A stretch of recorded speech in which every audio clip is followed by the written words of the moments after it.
Ed Simmons and Tom Rollins met when they were both studying history at the University of Manchester. Their friendship grew over a mutual love of music and clubbing, and when Tom's band Ariel broke up, they got together and started DJing in 1992. Originally going under the name the Dust Brothers, named after the famous LA production duo, they would quickly elevate and popularize electronic music through their big beat remixes, incorporating elements of hip-hop, techno, house music, and sounds that are entirely their own into pre-existing songs and turning them into these insanely danceable club bangers. Their unique combinations always accompanied by this undeniable groove that made them pretty popular pretty quickly. They were touring overseas already by '95 and caught the attention of the actual Dust Brothers, and so were asked to change their name. And since they'd already come out with the track Chemical Beats, they felt it kind of encompassed their sound pretty well, and they became what we know them today as the Chemical Brothers. Now they've become one of the greatest, longest lasting, most consistent electronic groups ever. The Chemical Brothers of the late 90s were completely unavoidable, and their influence on the entire scene is undeniable. The band released their very first studio album in July of 1995. Exit Planet Dust came out, a departure from that Dust Brothers name. They would chart all the way to number 9 in the UK, and by January the following year this would be a gold certified album. They'd follow it up in April of 1997 with Dig Your Own Hole, and this would chart right up to number 1 and would be the first in a long string of number 1 albums the band would release. This solidified the duo as not only electronic music masters, but they would be legitimized in the mainstream music world with a Grammy win for Block Rockin' Beats, and the American Dust Brothers even remixing a track on here for them. That would be the banger Electro Bank. And if you want to hear me say more nice things about these albums, check out my little worst to best video of all the Chemical Brothers stuff. June of 1999, you get Surrender, number 1, yada yada. Let's just get to the album at hand. I'm here to talk about this.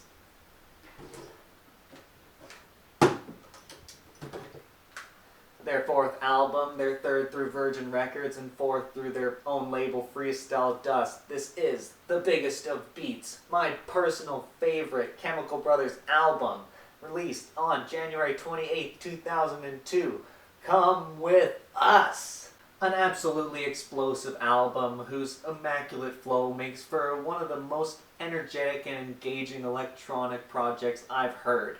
When I put on a Chemicals album, I have pretty high expectations. I want to move. I want to be taken on this carefree electronic journey, and I don't want all the songs to sound the same.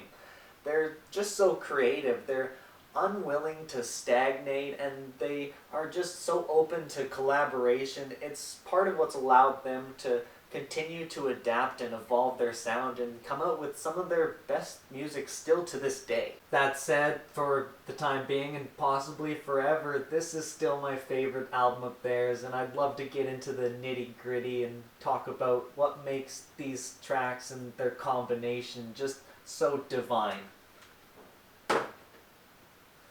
Starting out with the undeniable opener, I Come With Us. Come with us. Come with us. With its excellent tension-building atmospheric strings combined with an awesome vocal build that brings you into the first of many satisfying drops, this track has a shoulder-shaking groove and a magnetic pull that just can't be stopped. Then on to the relentless drumming on the Primal Banger, It Began in Africa. Combining the natural with the electronic, bringing the club into the jungle with wildcat sounds, bongos, timbalas. It's like rat-a-tat on uppers. If you want more of this track, definitely check out Electronic Battle Weapon 5. It then transitions into the spacier track Galaxy Bounce, and sometimes in Chemical Brothers records, this can interrupt the flow by having an open track followed by this bigger beat, heavier song, but in this case there's a fantastic bass line that really does a lot to keep this banging.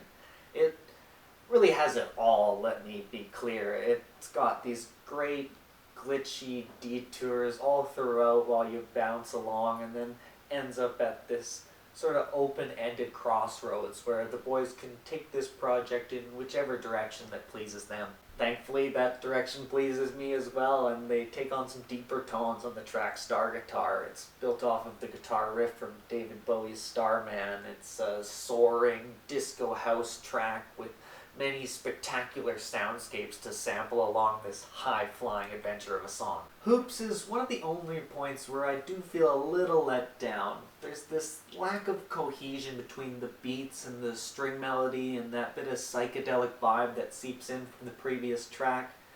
I think the remix, Electronic Battle Weapon 6, is excellent, a superior song altogether, but it doesn't slip into the track list quite as seamlessly as Hoops does. Next we get a track whose distortions are put to better use with My Electric Eye's fuzzy wall of bass that surrounds you and burrows its way forcibly into your brain. With a high-tempo, hip-hop style drum line, the only thing missing from this track is some fire verses. Now we hit this album's critical turning point with the always welcome vocal features of Beth Orton on the track The State We're In. Most Chemical Brothers projects take trips down multiplicitous musical avenues, with them experimenting with slower, poppier numbers with a true lead vocalist behind them. Generally it comes and breaks up the torrent of big beat, but I find a lot of the times in their discography it comes too early on in the track list and kind of cuts the momentum of the project. The State We're In comes at the perfect point with its touching, dreamlike, blissful indie pop performance with subtle electronics that are threatening to overwhelm, but they can't, because then you get these shining, ringing, building synth arpeggios and rain sticks that clear the path for a beautifully sunny transition into this album's next banger. Denmark is a classic carefree club hit with a bit of a Latin flair to it. It's nothing earth-shattering, but it is so much fun. Then you have the excellently titled Pioneer Sky, whose title appropriately conveys the feeling of excitement and uncertainty that is provided by this track. It's like a flying, boundary-pushing journey. Closing out this 55-minute party, it's the nearly 8-minute epic titled The Test. It's a crashing, psychedelic instrumental that's perfectly complemented by the vocal performance that's allegedly freestyled by Richard Ashcroft. It succeeds in a ton of places where Hoops falls short, but it does seem to lack a satisfying conclusion. It just sort of fades out and leaves you hanging there. And maybe that's the point, but I've probably been dropped on my head a few too many times and just want a big old drop at the finish line. So not perfect, and it might not have my absolute favorite Chemical Brothers songs on it, but as far as its overall energy and consistent flow, this is an album I will consistently be spinning for years and years to come, enjoying it every time, and it's one I cherish having in my growing collection. The Chemical Brothers have released 9 full-length studio albums, as well as a soundtrack, many other projects throughout the years, and show no signs of stopping or really stumbling throughout their whole 30-year career. If you'd like to hear my thoughts on those other 8 studio albums, I've made a worst to best video right here. If you want to hear some more about some electronic music from the turn of the millennium, there's a Crystal Method review right over here. Leave a comment letting me know why I'm wrong, like it, subscribe for more throwback music talk. Thanks so much for watching, guys. I'll see you next time.